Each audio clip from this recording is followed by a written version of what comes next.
जिंदगी में हंसना जरूरी है, लेकिन ये भी तय कर लेना चाहिए कि आखिर कितना हंसना ज़रूरी है।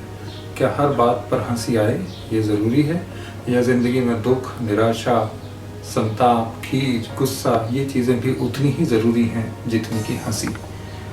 हास्य रस आजकल बढ़ता ही चला जा रहा है, चाहे तरह तरह के वीडियो हों, चाहे नौकरों, पति, पत्नी या समाज के कमज़ोर तबकों का मजाक उड़ाने वाले चुटकुले हों, इन पर आप हंस सकते हैं। लेकिन क्या आप इस बात पर भी हंस सकते हैं कि मजदूरों के ऊपर से ट्रेन निकल जाए और एक पूरा का पूरा परिवार सिर्फ इसलिए तबाह हो जाए क्योंकि उसे 1000 किलोमीटर का रास्ता पैदल तय करना था। तो हम बात कर रहे हैं व्यंग्य की।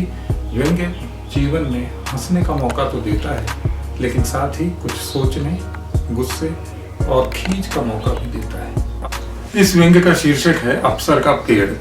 अफसर, जैसा कि हम सब जानते हैं, उसके बिना देश में पत्ता भी नहीं हिल सकता। कोई काम बिना अफसर के होता ही नहीं है। तो कोई अफसर जब किसी नए जिले में जाता है नए अफसर के रूप में, तो वहाँ क्या होता है? बंगले में नया अफसर आया था। ये बड़ा बंगला था जिसमें बड़ा अफसर रहने आया था।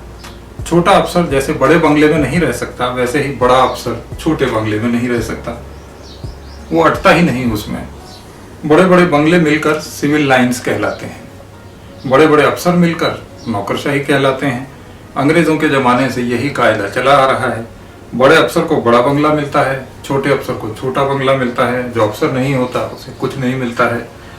बात यह थी कि बड़े बंगले में बड़ा अफसर रहने आया था। जैसा कि होता है, हर अफसर को होता है, उसे भी पेड़ पौधों का बड़ा शौक था। आप जानते हैं, पेड़ तभी पेड़ कहलाता है जब वो बंगले में लगा हो। बाकी जगह तो वो अतिक्रमण या जंगल कहलाता है। इसी तरह पौधे के जीवन की सार्थकता तभी है जब वो अफसर के गमले में लगा हो। नए अफसर ने ऐलान किया कि वो धन, मदिरा और ऐसी ही तमाम चीजों के साथ साथ प्रकृति प्रेमी भी है। उसे अपने बंगले पर पेड़ पौधों की कमी बहुत अखरी। हालांकि वहां धूप थी, पर उसे भी पुराने अफसर के जाने और नए के आने के बीच के संधिकाल में प्रजातंत्र का फायदा उठाते हुए गायें, बकरियां और गधे चर गए थे। सिविल लाइंस में भारी संख्या में बंगलों के भीतर ये जानवर मौजूद थे, बाहर भी मौजूद थे। अफसर का हुक्म था कि बंगले पर फटाफट हरियाली पैदा की जाए। सो नीचे से ऊपर तक चर्चा चल पड़ी कि बड़े साहब के बंगले पर पेड़ लगने हैं। समस्या यहीं से शुरू हुई, कौन से पेड़ लगाए जाएं। इससे पहले बंगले के बाहर की सारी जमीन साफ की गई, झाड़ जंखाड़ उखाड़ डाले गए। वन विभाग, बागवानी निदेशालय, मृदा संरक्षण विभाग, PWD और ऐसे ही दूसरे महकमों के अधिकारी इस काम में लगे। वे रोज शाम को अपने अपने विभाग की घरघराती जीपों में आते और काम की प्रगति का जायजा लेते। जब सब कुछ लीप पोत दिया गया, तब फिर वही बात सामने आई कि पेड़ कौन से लगाए जाएं।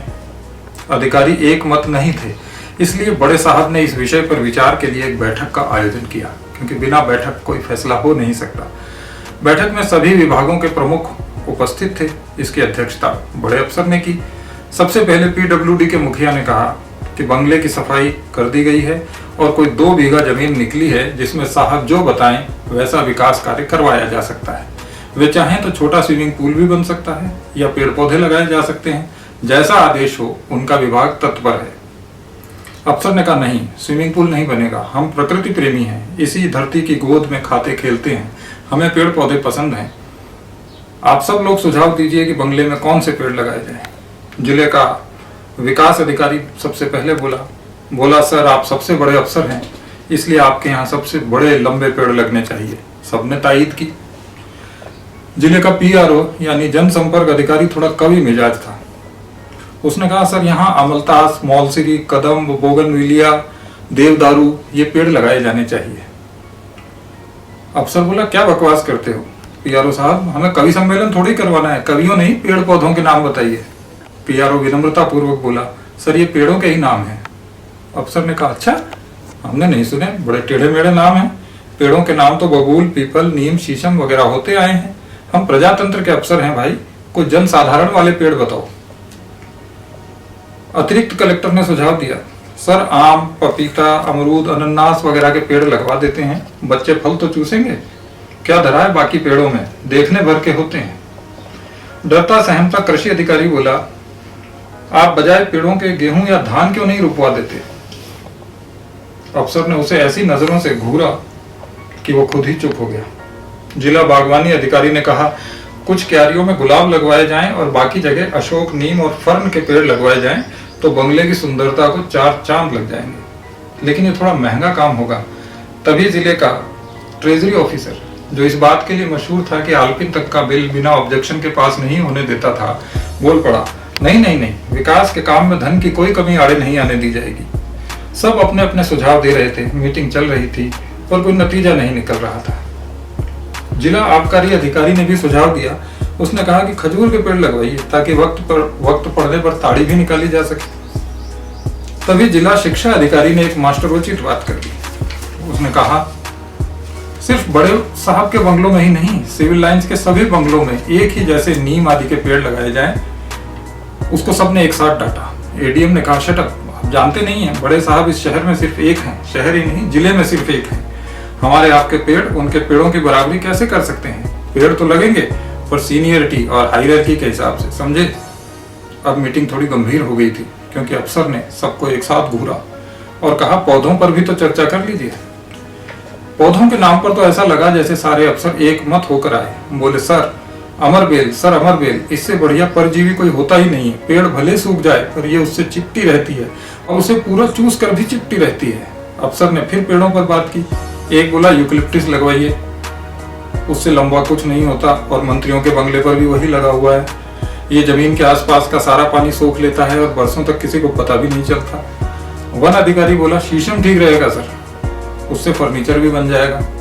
अफसर ने उसे डांट दिया, चुप रहो, हमारे बंगले के शीशम से ही हमारे यहाँ फर्नीचर बनवाओगे? तुम्हारा डिपार्टमेंट किस लिए है? बैठक में कोई सहमति नहीं उभर रही थी। अंत में हर बार की तरह इस बार भी पुलिस विभाग के मुखिया ने अनमोल सुझाव दिया। उसने कहा, सर आप बरगद लगवाइए, ये देखने में सुंदर होता है, साथ ही अपने नीचे किसी दूसरे पेड़ पौधे को नहीं पनपने देता, आपके अनुकूल रहेगा सर। अफसर के चेहरे पर मुस्कान फैल गई, स्वीकृति की मुस्कान, और पीडब्ल्यूडी को गड्ढे खोदने, वन विभाग को बरगद लगाने और जलदाय विभाग को उसे सींचने का आदेश तुरंत जारी हो गया।